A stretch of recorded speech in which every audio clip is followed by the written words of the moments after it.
Nous allons ouvrir nos Bibles dans le livre de Deutéronome. Nous allons lire Deutéronome chapitre 11, du verset 10 au verset 12. Deutéronome chapitre 11, du verset 10 au verset 12. Je lis: Car le pays dont tu vas entrer en possession n'est pas comme le pays d'Égypte, d'où vous êtes sortis, où tu jetais dans les champs ta sémence et les arrosais avec ton pied comme un jardin potager. Le pays que vous allez posséder, le pays que vous allez posséder est un pays de montagnes et de vallées, et qui boit les eaux de la pluie du ciel. C'est un pays dont l'Éternel ton Dieu prend soin, et sur lequel l'Éternel ton Dieu a continuellement les yeux du commencement à la fin de l'année. Amen.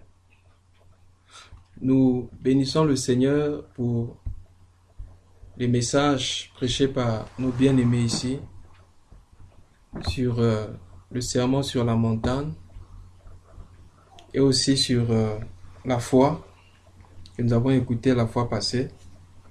Nous sommes richement bénis et nous sommes très reconnaissants de la présence de chacun de nous ici. Par vous, bien-aimés, nous sommes édifiés, nous sommes fortifiés et nous sommes corrigés et nous sommes aussi orientés. C'est très important, bien-aimés, la communion fraternelle. Vous savez, la présence des frères aide beaucoup. Parce que c'est en étant avec les frères que, bien-aimés, dans cette communion, nous pouvons être taillés. C'est très important, la communion fraternelle. Nous lisons dans le livre des Actes des Apôtres, chapitre 2, je crois, 42, on dit qu'ils persévéraient dans l'enseignement des apôtres, ils persévéraient dans la communion fraternelle, dans la fraction du pain, et ils persévéraient dans les prières. Donc, nous comprenons que, même en ce qui concerne la communion fraternelle, nous avons besoin de la persévérance. Car, en effet, nous, pour être taillés, nous avons besoin des uns et des autres. Lorsque Dieu demanda à Moïse, non plutôt lorsque Dieu ordonna la construction du temple à David, qui fut construit par son fils Salomon, il y avait une ordonnance concernant le matériel et précisément concernant les pierres. Bien-aimés, les pierres qu'on devait utiliser pour bâtir le temple, c'était des pierres taillées de façon naturelle. C'est-à-dire que ce n'étaient pas des pierres qu'on devait donner la forme, qu'un homme devait donner la forme.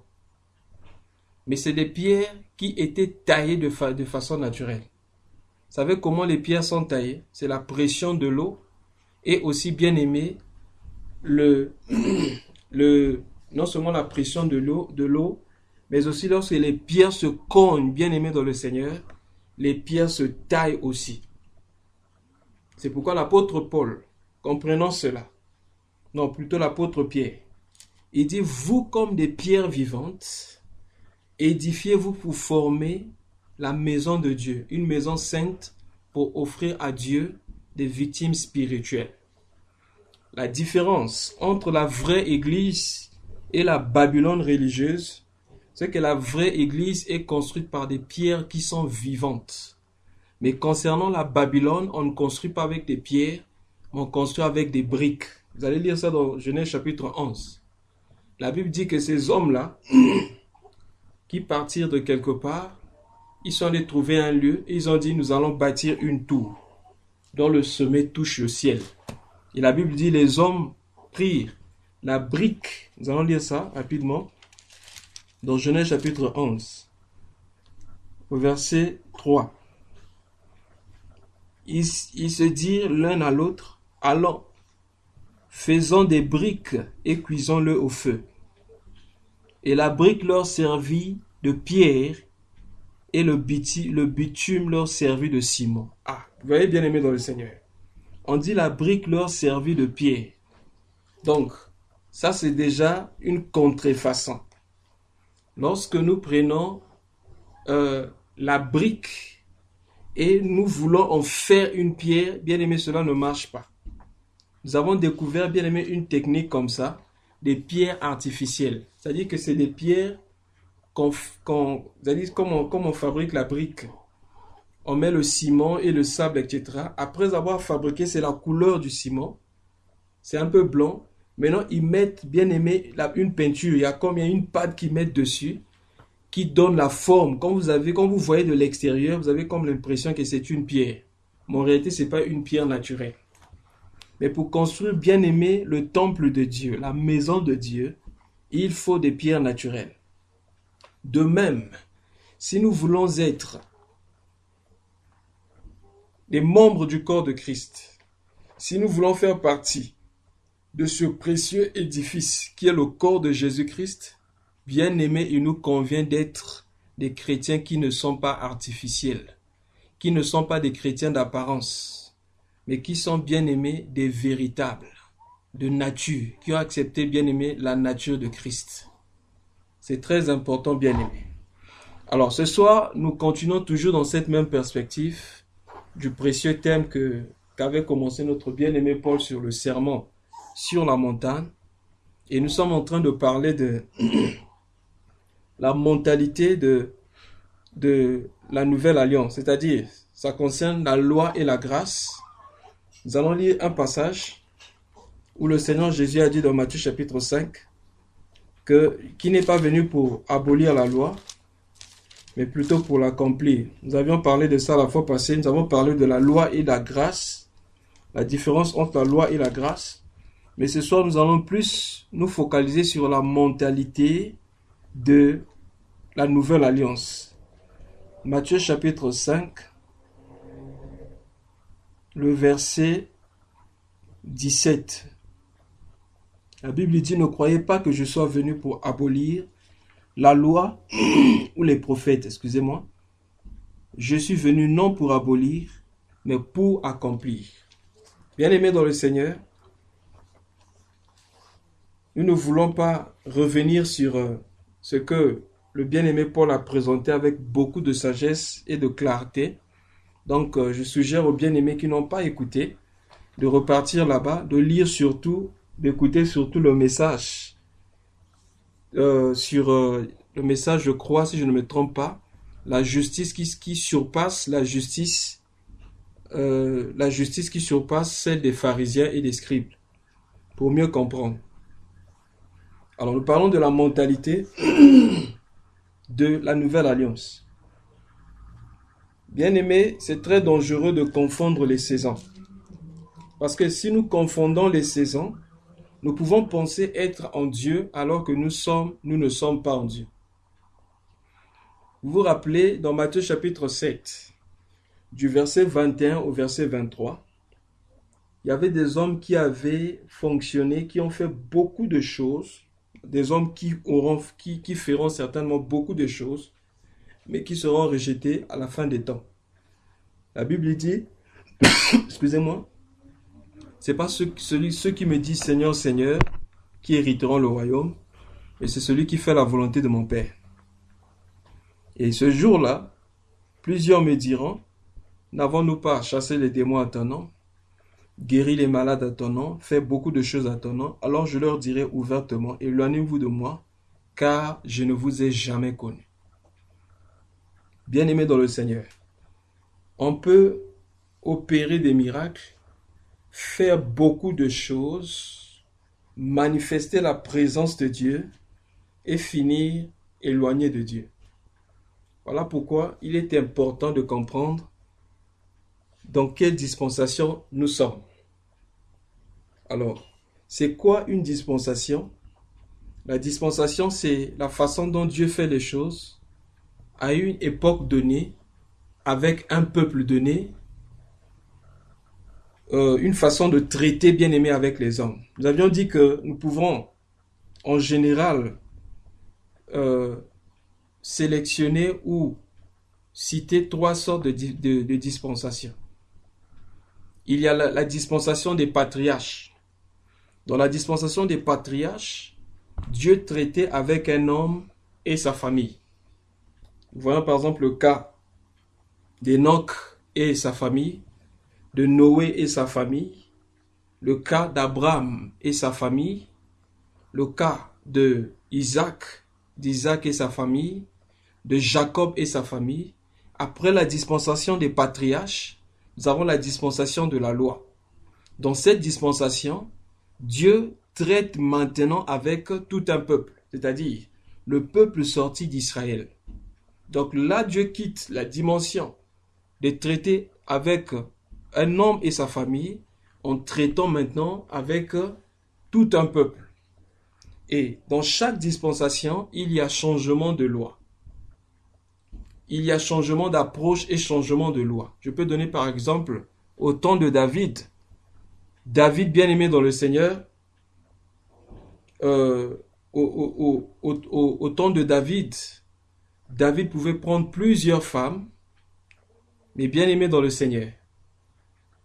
Lorsque le Seigneur donna la loi à Moïse, il y a eu par exemple changement. Je voulais dire ceci.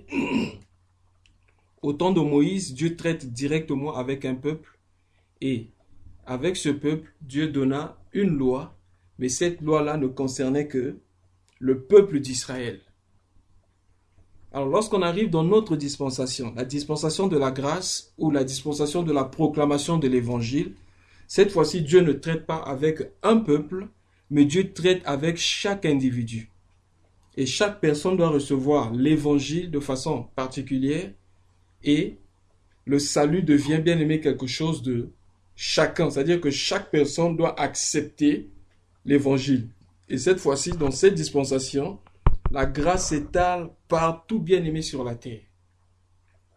La grâce bien aimée se répand partout sur toute la terre.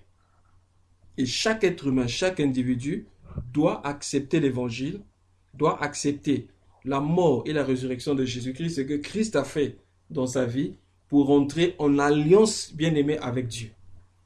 Et dans l'ancienne alliance, le signe de l'alliance, c'était bien-aimé la circoncision. Vous vous rappelez, juste avant qu'Abraham ne puisse avoir Isaac, dans Genèse chapitre 17, Dieu demanda à Abraham, il dit à Abraham, marche devant ma face, sois intègre.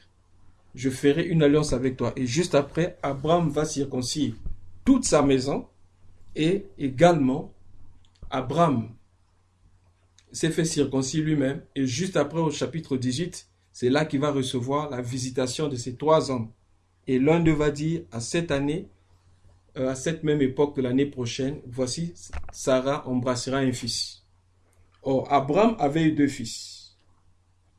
Il avait eu Ismaël avec l'égyptienne qui est Agar, et Abraham avait eu aussi, après il a eu Isaac. La fois passée, nous avons lu dans Galates chapitre 4. L'apôtre Paul explique que ces deux femmes représentent deux alliances. Agar, c'est le mont Sinaï qui est en Arabie, qui représente la Jérusalem. Et l'apôtre Paul, à son époque, il dit, qui est dans la souffrance de la servitude maintenant, mais notre mère, ou encore notre alliance, c'est avec Sarah. Et nous avons lu aussi, lorsqu'on parle de la postérité d'Abraham, pas des postérités, mais la postérité d'Abraham, c'est Isaac. Et Isaac est l'image de Jésus-Christ. Nous avions aussi dit que les deux ne peuvent pas hériter ensemble. Le fils de la femme libre ne peut pas hériter avec l'esclave. Parce que, bien aimé, ces deux dispensations, ces deux alliances, on ne peut pas être lié à X et à Z. On ne soit lié à X ou à Z. Et lorsque nous voulons être liés à X, en même temps que Z soit là, nous commettons quoi? L'adultère. Donc, nous devons être soit sous l'ancienne alliance ou soit sous la nouvelle alliance. Maintenant, dans le livre de Deutéronome ici, déjà prophétiquement, la Bible nous présentait ces deux alliances. La Bible dit ceci. Le pays que tu vas prendre en possession n'est pas comme le pays d'Égypte, d'où vous êtes sortis, où tu jetais les semences dans les champs ta semence et les arrosais avec ton pied. Le pays que vous allez posséder est un pays de montagnes et de vallées. Bien-aimés dans le Seigneur, il y a une chose que nous devons comprendre ici par rapport à la nouvelle alliance aussi. Le pays que nous prenons en possession, c'est un pays de montagnes et de vallées. Ça veut dire quoi? Pendant que nous sommes dans la nouvelle alliance, il est important de savoir que les choses ne marcheront pas toujours telles que nous le voulons. La vie externe par rapport au corps, bien-aimé dans le Seigneur, les choses ne vont pas toujours marcher en beauté, comme on le dit, telles que nous le voulons. Mais la différence entre l'ancienne alliance et la nouvelle alliance, c'est que dans la nouvelle alliance, l'esprit est en dedans. Et comme l'esprit est en dedans, nous avons la paix de Dieu qui surpasse toute intelligence. Ça veut dire quoi?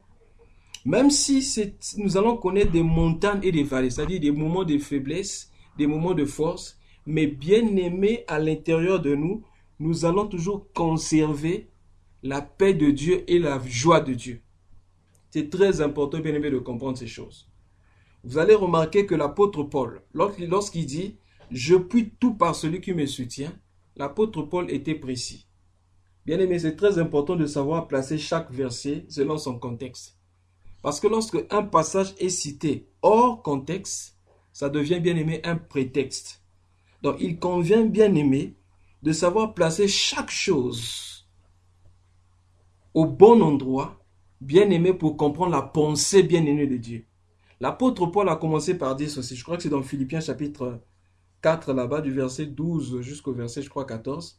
Il dit, je sais vivre dans la disette, je sais vivre dans l'abondance. Et après, il dit, je puis tout par celui qui me soutient. Il peut quoi? Quel est le pouvoir qu'il a de vivre, bien aimé? Qu'est-ce qu'il peut tout par Christ?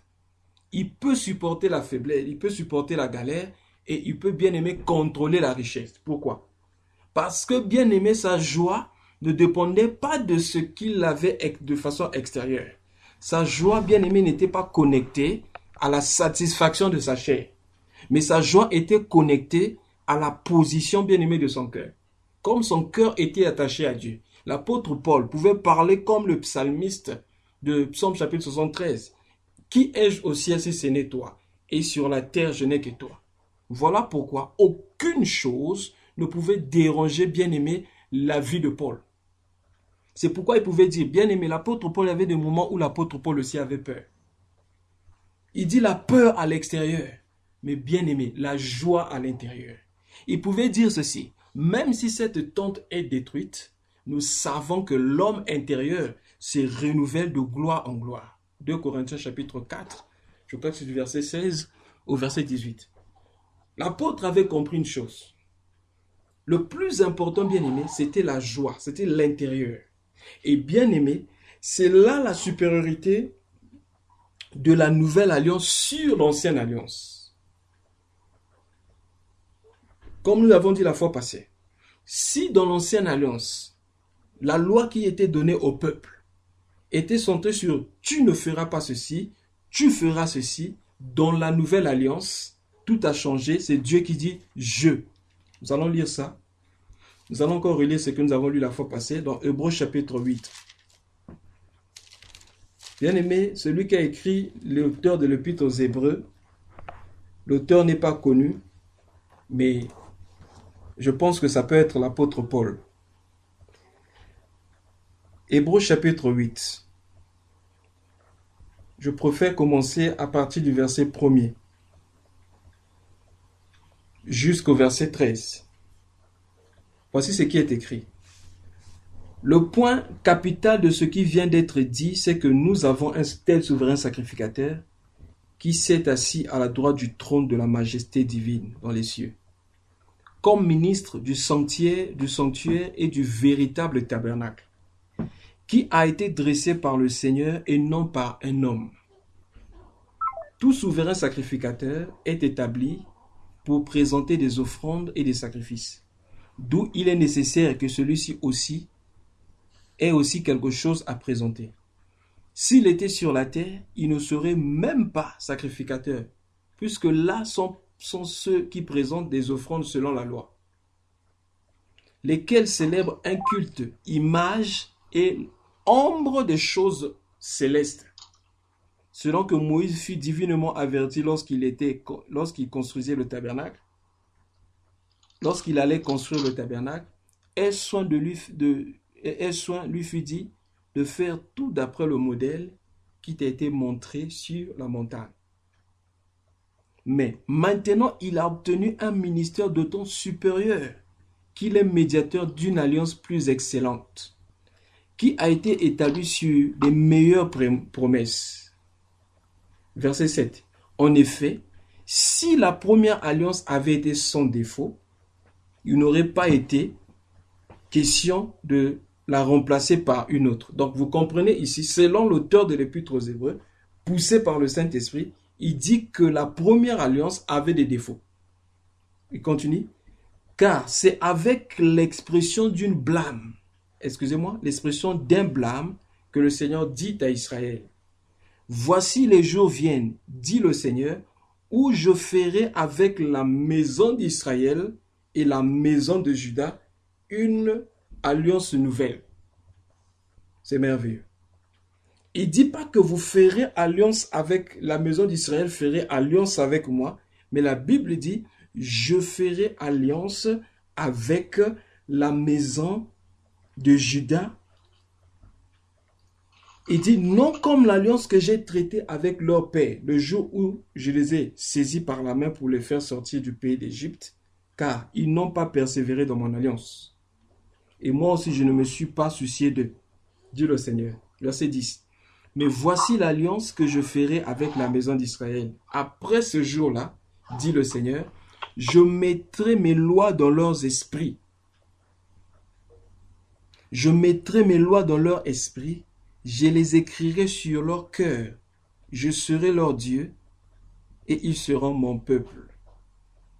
Aucun n'enseignera plus son concitoyen, ni aucun son frère en disant « Connais le Seigneur », car tous me connaîtront, depuis le plus petit jusqu'au plus grand d'entre eux. Bien-aimés dans le Seigneur, vous voyez la supériorité de la nouvelle alliance sur l'ancienne. Je continue, verset 12. « Parce que je pardonnerai leurs iniquités et je ne me souviendrai plus de leurs péchés. » En disant une alliance nouvelle, il a déclaré la première ancienne. Or, ce qui est ancien, ce qui a vieilli est près de disparaître. Bien-aimés dans le Seigneur. L'apôtre dit ici, si le frère Hugo peut muter son micro, merci. L'apôtre dit ici que je mettrai, voici cette alliance. Comment fonctionne cette alliance? Il dit, je mettrai mes lois dans leur esprit et je l'écrirai sur leur cœur. C'est très important, bien-aimé. Dans l'ancienne alliance, les lois étaient écrites sur des tables. Donc, il fallait tout le temps venir réciter ces lois. Il fallait tout le temps venir chercher à réciter. Mais ces lois-là, bien-aimés dans le Seigneur, ne demeuraient pas bien-aimées dans leur cœur. En un mot, ces lois bien-aimées demeuraient au niveau de leur intellect. Mais ça ne descendait pas au niveau du cœur. Pourquoi? Si le frère Hugo peut muter son micro, ça va nous aider. Allô? Le frère Hugo nous entend? Donc, nous étions en train de dire que dans la première alliance, les lois étaient écrites, dans l'ancienne alliance, les lois étaient écrites sur des tables, mais dans cette alliance, les lois, c'est dans le cœur. Et comment, bien aimé, le Seigneur écrit ses lois dans nos cœurs? Bien aimé, c'est par le Saint-Esprit. Et ce que j'aime ici, on dit que aucun n'enseignera plus son concitoyen, ni aucun dira à son frère, connais le Seigneur. Pourquoi? Parce que tous me connaîtront. Vous savez, aujourd'hui, même dans une famille, Quelle est la connaissance, bien-aimé, que chaque membre de la famille a? Bien-aimé, c'est la connaissance du Père. Un enfant peut peut-être confondre beaucoup de choses, mais tous, bien-aimés, tous les enfants d'un même Père connaissent que ça, c'est le Père. Et dans cette nouvelle alliance, le Dieu qui était considéré comme simplement l'Éternel, le Dieu puissant, bien-aimé dans le Seigneur, dans cette alliance, ce Dieu-là, nous l'appelons Père. Dans la nouvelle alliance, nous appelons Dieu Père et nous nous considérons comme des fils de Dieu. Donc voilà, bien-aimé, déjà comment ça commence. Lorsque le Seigneur Jésus-Christ est ressuscité des morts, il a dit, je vais vers mon Dieu qui est votre Dieu et vers mon Père qui est votre Père. Alors que pendant qu'il marchait avec eux, il ne leur avait jamais dit que Dieu était votre Père. Pourquoi? Parce que pour que nous devenions enfants de Dieu, il a fallu que le Seigneur Jésus-Christ ressuscite d'entre les morts. Car il avait prophétisé en disant, si le grain qui est à terre ne meurt, il reste seul. Mais s'il meurt, il porte beaucoup de fruits. Nous sommes devenus fils de Dieu aujourd'hui parce que Christ a été le premier. Voilà qu'on dit que Christ est la tête, nous sommes le corps. Il est le premier à être ressuscité d'entre les morts. Parce que Christ est ressuscité d'entre les morts, que nous sommes aujourd'hui, bien-aimés, devenus des enfants de Dieu. Et si nous sommes devenus enfants de Dieu, nous ne devons pas servir Dieu simplement comme des serviteurs, mais plus avec la mentalité des fils. Alors, quelle est la mentalité que nous devons avoir, étant bien-aimés, dans cette alliance, dans cette dispensation, dans la nouvelle alliance? La première des choses, repartons dans Deutéronome chapitre 11, la première des choses, c'est que nous devons savoir que la nouvelle alliance, bien-aimée, c'est tout un pays. Et dans ce pays-là, nous ne travaillons pas. Mais c'est Dieu qui travaille. Ça veut dire quoi? Cela ne signifie pas que nous devenons bien-aimés simplement comme des assistants, mais bien-aimés, nous ne travaillons pas avec notre force. Voilà quoi, quelque part, vous allez lire. L'apôtre Paul lui dit, nous sommes ouvriers avec Dieu. Et il dit, vous êtes le champ de Dieu. Donc dans cette alliance, la Bible dit que c'est un pays dont l'Éternel, ton Dieu, prend soin. Ça veut dire que si dans l'ancienne alliance, les gens fournissaient des efforts, et malgré leurs efforts, ils n'ont pas plus bien aimé être agréables à Dieu par leurs œuvres, dans la nouvelle alliance, nous ne fournissons pas des efforts. Mais nous, bien-aimés dans le Seigneur, nous nous disposons simplement afin que Dieu le fasse en nous. Voilà pourquoi l'apôtre Paul pouvait dire, ce n'est plus moi qui vis, mais c'est Christ qui vit en moi. Donc dans cette alliance, nous n'obéissons pas Dieu simplement parce que nous voulons obtenir quelque chose. Mais nous obéissons simplement parce que nous savons que Dieu est notre Père et nous le faisons de façon naturelle. Bien-aimé dans le Seigneur, quel est l'enfant qui va demander à son père de lui payer un salaire parce qu'il balaye la maison? Certainement pas. Il sait que c'est normal. Mais s'il sortait pour aller balayer ailleurs, travailler ailleurs, bien-aimé, ce dernier a le droit de demander le salaire. Mais dans la maison du Père, dans la maison où nous sommes bien-aimés, on ne peut pas demander un salaire. Parce que c'est notre maison. Nous pensons qu'il est normal que nous puissions balayer, que nous puissions nettoyer. Mais malheureusement, bien-aimés, dans cette dispensation, plusieurs travaillent encore bien et plusieurs fonctionnent encore avec la mentalité dans l'ancienne alliance. La mentalité où, bien-aimé, je fais quelque chose afin que Dieu me donne telle chose. Je travaille pour Dieu afin que Dieu me paye. Bien-aimé, c'est la même mentalité de ceux qui demandent, qui forcent les gens à donner la dîme dans les églises. J'ai vu des gens se lever. La dîme, c'est mon salaire. C'est vrai, la Bible dit. Dans Galates chapitre 6, verset 6. Celui à qui l'on enseigne l'évangile doit faire part de ses biens avec celui qui l'enseigne. Mais bien aimé, les serviteurs ne peuvent pas se lever d'emblée pour dire « Payez-moi la dîme, c'est mon salaire ». C'est ça la différence. Dans cette alliance bien aimée dans le Seigneur, même lorsque nous donnons à Dieu, nous ne donnons pas parce que nous voulons recevoir quelque chose en retour. Mais malheureusement, C'est comme ça que c'est prêché dans les églises. Bien-aimé, donne, tu vas voir ce que Dieu va te faire. Donc là, nous ne donnons plus par amour, nous donnons parce que nous voulons recevoir. Ça, c'est la mentalité de l'ancienne alliance. Bien-aimé, celui qui a la mentalité de l'ancienne alliance, lorsqu'il fait quelque chose pour Dieu, il peut même noter ça quelque part. J'ai donné tant, j'ai payé tant, j'ai travaillé ceci. Il peut même compter les jours de jeûne. Ah, toute l'année, j'ai jeûné pendant 40, j'ai jeûné et j'ai prié pendant tant de jours. J'ai jeûné pendant tant de jours. Il peut même noter ça quelque part. Vous pouvez voir cela dans la maison du fils prodigue.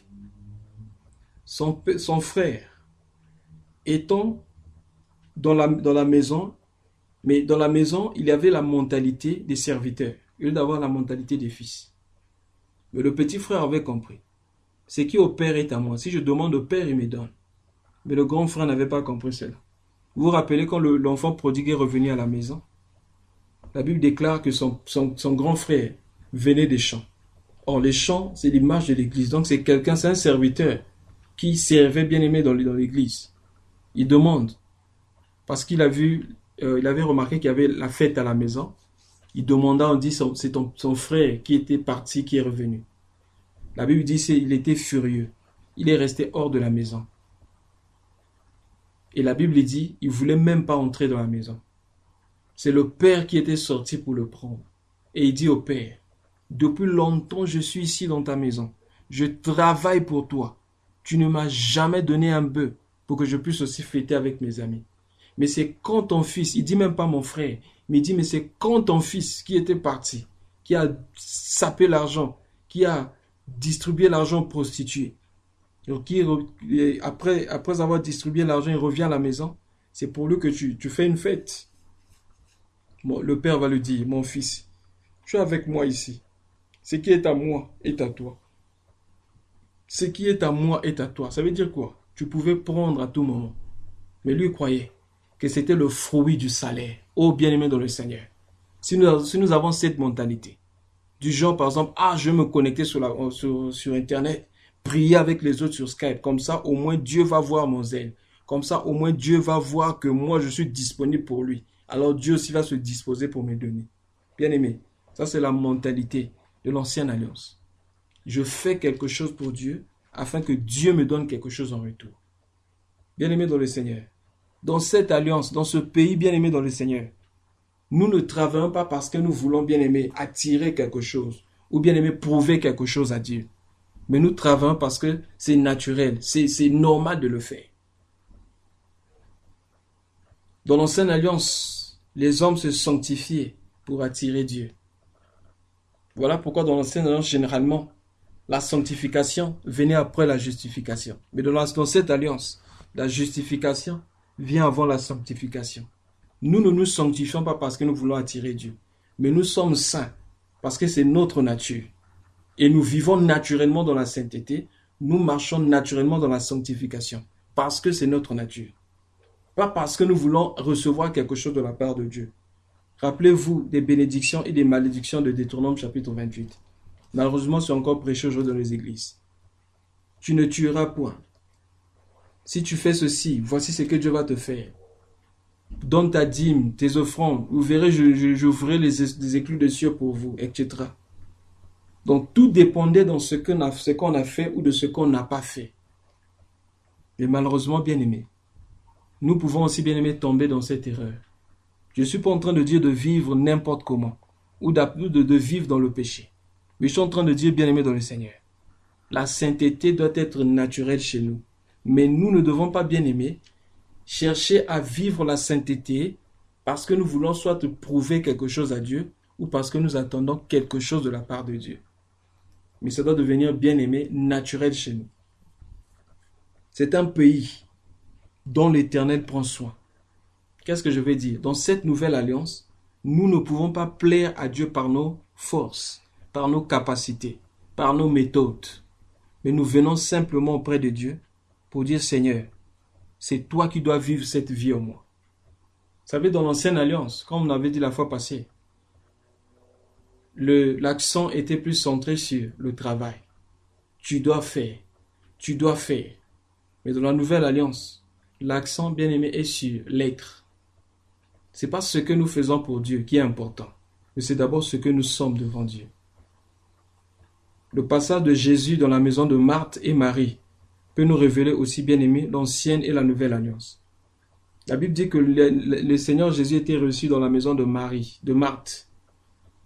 Et Marthe avait une sœur qu'on appelait Marie. C'est Marthe qui avait invité Jésus, les sœurs de Lazare. Et la Bible dit, pendant que Marthe était occupée à divers soins, Marie était assise aux pieds de Jésus et elle écoutait la parole. Et à un moment donné, Marthe va dire au Seigneur, « Seigneur, cela ne t'inquiète-t-il pas que ma sœur me laisse seule ?» Et Jésus, le Seigneur va dire à Marthe, « Marthe, Marthe, tu t'inquiètes et tu te demandes pour beaucoup de choses. Mais une seule chose est nécessaire, c'est ce que Marie a choisi. Car Marie a choisi la bonne part qui ne lui sera pas ôtée. » Quelle était la bonne part? Le fait d'être assis au pied du Maître et de l'écouter. Mais si c'était nous, à nos yeux bien-aimés, celle qui faisait ce qui était plus important, en effet, c'était Marthe. Parce que Marthe était en train de travailler, mais Marie était en repos et ne faisait rien. Mais la bonne part, bien-aimée, c'était ce que Marie avait choisi. Parce qu'en écoutant, en étant assis à ses pieds, nous apprenons plus à recevoir de son caractère. Aujourd'hui, bien-aimés, de nos jours, nous cherchons plus la puissance externe de Jésus que de chercher la puissance interne, le caractère de Jésus. Parce qu'à ses pieds, nous apprenons à connaître son caractère. Le service, c'est bien. Gagner les âmes, c'est bien. Chasser les démons, c'est bien. Manifester la puissance de Dieu à l'extérieur, c'est bien. Manifester la foi, c'est bien. Mais est-ce que, bien aimé, nous avons appris quelque chose de son caractère? L'apôtre Paul a dit ceci. Même quand je pourrais avoir la connaissance des mystères, même quand je pourrais avoir la foi pour déplacer les montagnes, si je n'ai pas l'amour, je ne suis rien. Même si je connaîtrais, je parlerais des langues des hommes ou des anges. Il dit, cela ne me sert à rien, je serai comme un cymbale qui retentit. Bien-aimé dans le Seigneur, le plus important dans cette alliance, le plus important dans cette dispensation, bien-aimé, c'est la vie, c'est notre vie d'abord. Pas le ministère, pas le fait de prêcher. Prêcher, c'est bien. Prier, c'est bien. Exhorter, c'est bien. Encourager, toutes ces choses, tout ce que nous faisons, c'est bien. Mais la première des choses que Dieu nous demande, c'est d'abord notre vie. Notre vie soit connectée à sa vie. Que nous apprenons à connaître le cœur de Dieu. Bien aimé, on peut travailler pour Dieu sans le cœur de Dieu. Et quand on travaille pour Dieu sans le cœur de Dieu, nous allons finir loin de Dieu. Parce que pour servir quelqu'un, même lorsque nous partons au restaurant, bien aimé, on te donne le menu. Celui qui sert ne peut pas emmener n'importe quelle nourriture. Il attend l'avis du client. De même aussi, nous ne pouvons pas servir l'Éternel sans connaître son cœur. Contrairement, bien aimé, au lieu d'encourager, au lieu d'édifier, nous allons détruire. Même quand Jean-Baptiste disait race de vipères, bien aimé, même quand Jésus disait incrédule, jusqu'à quand resterai-je avec vous? Bien aimé, c'était avec un cœur d'amour. Il connaissait le cœur de Dieu. Voilà pourquoi, vous allez remarquer, le péché que le Seigneur Jésus a plus condamné dans la Bible, c'est le péché de l'hypocrisie. Il était bien aimé, étonné de la dureté de cœur des pharisiens. C'est pourquoi il pouvait dire, les pharisiens donnaient la dîme. Ils donnent la dîme de la menthe, du cumin, etc. Mais ils ont oublié ce qui est plus important dans le royaume, la miséricorde. Ils ont oublié la miséricorde. Pourquoi? Parce que c'est des gens qui travaillent pour Dieu, qui aiment servir, mais qui n'aiment pas rester au pied de Jésus, au pied du Maître, qui n'aiment pas rester auprès du Seigneur. Bien aimé, le secret du ministère, c'est l'intimité avec Christ. Celui qui reste à côté de Christ ne sera jamais sèche. Il sera jamais sec. Il va jamais sécher. Ce que la Bible dit dans Psaume chapitre 1. La Bible dit l'homme Heureux l'homme qui ne marche pas selon le conseil des méchants et qui ne s'assoit pas sur le banc de mon cœur. Mais heureux l'homme qui marche selon le conseil de l'Éternel. La Bible dit, il est comme un arbre planté près des courants d'eau. Et il ne manque pas de point de fruits. Chaque mois, je comprends que Psaume 1 est lié à Deutéronome chapitre 11. Je vais lire ça un peu. Psaume chapitre 1. Du verset 1er jusqu'au verset 3. Heureux l'homme qui ne marche pas selon le conseil des méchants, qui ne s'arrête pas sur la voie des pécheurs, et qui ne s'assied pas en compagnie des moqueurs, mais qui trouve son plaisir dans la loi de l'Éternel et qui la médite jour et nuit. Verset 3. Il est comme un jardin planté près d'un courant d'eau, qui donne son fruit en sa saison et dont le feuillage ne se flétrit point. Tout ce qu'il fait lui réussit. Josué chapitre 1 verset 8. Que ce livre de la loi ne s'éloigne point de ta bouche. Médite-le jour et nuit, afin que tu réussisses.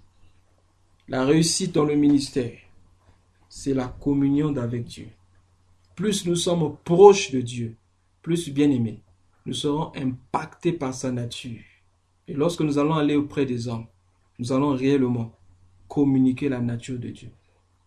De nos jours, nous communiquons plus la parole de Dieu sans communiquer la nature de Dieu. Nous disons ce que nous connaissons, pas ce que nous pratiquons. Nous disons, bien-aimé, ce qui se passe dans notre tête ou ce que nous avons lu, pas ce qui vient du cœur. Bien-aimé, ce qui vient du cœur touchera le cœur. Mais ce qui vient simplement de l'intellect va, bien-aimé, encombrer l'intellect de ceux qui nous écoutent. Et bien-aimé, cela n'aura point d'effet. En ce temps de la fin, bien-aimé dans le Seigneur cherche des hommes et des femmes qui apprennent à rester à ses côtés. Car dans cette alliance, le plus important, c'est d'être d'abord à côté du Seigneur. Avant d'être une bénédiction, d'être d'abord rempli de la bénédiction. La différence entre l'ancienne et la nouvelle alliance, c'est que dans l'ancienne alliance, le Saint-Esprit venait seulement sur. Le Saint-Esprit n'était pas en. Donc, on pouvait être une bénédiction sans être béni soi-même. Voilà pourquoi dans l'ancienne alliance, on pouvait voir des juges comme Samson, un homme impudique, un homme qui n'arrivait pas à se contrôler, mais être un juge qui délivre le peuple. On pouvait voir des hommes comme Élie, un prophète puissant qui pouvait faire tomber le feu du ciel, mais bien aimé, un homme qui souffre de la dépression et fuir devant Jézabel. On pouvait voir des hommes comme David, l'homme selon le cœur de Dieu, un prophète de Dieu, en même temps sacrificateur qui mangeait les pains de proposition, mais allait bien aimé, prendre la femme de trouver commettre l'adultère et bien aimé finir par tuer son mari. C'était l'ancienne alliance. Dans l'ancienne alliance, on pouvait être une bénédiction sans être béni soi-même intérieurement. Mais dans la nouvelle alliance, avant de bénir les autres, Dieu te bénit toi-même et ensuite, c'est ce qui coule de toi qui bénit les autres. Voilà pourquoi l'apôtre Paul, en donnant des ordres à Timothée sur l'établissement des anciens, il dit, si un homme aspire à être évêque, qu'il soit un homme qui sait d'abord diriger sa maison. S'il ne peut pas diriger sa maison, si sa femme ne prie pas comme la femme de Lot, est-ce qu'une telle personne pourra-t-il vraiment diriger les hommes? Certainement pas. C'est pourquoi on pouvait dire que ce soit un homme intègre, mari d'une seule femme et que ses enfants craignent le Seigneur, etc. Pourquoi? Parce que bien aimé dans le Seigneur, si nous ne pouvons pas bien aimer, influencer d'abord notre entourage, notre milieu de vie, bien aimé dans le Seigneur, ça veut dire que la bénédiction n'a pas encore commencé, bien aimé, à sortir. Quand nous lisons, j'aime beaucoup bien aimer l'évangile des gens. Et vous allez remarquer que l'évangile des gens, c'est un évangile qui parle plus de la vie. Qui parle plus de la vie. Et vous allez remarquer que dans cet évangile, on présente l'Esprit de Dieu comme l'eau. Ça commence par exemple, dans Jean chapitre 4, on parle de la femme samaritaine. À la femme samaritaine, le Seigneur Jésus dit, « Je ferai de toi une source d'eau vive. » Vous savez, la source d'eau vive, généralement lorsqu'on a une source, un puits. Bien-aimés, c'est nous et ceux de nos maisons bien-aimés qui peuvent boire.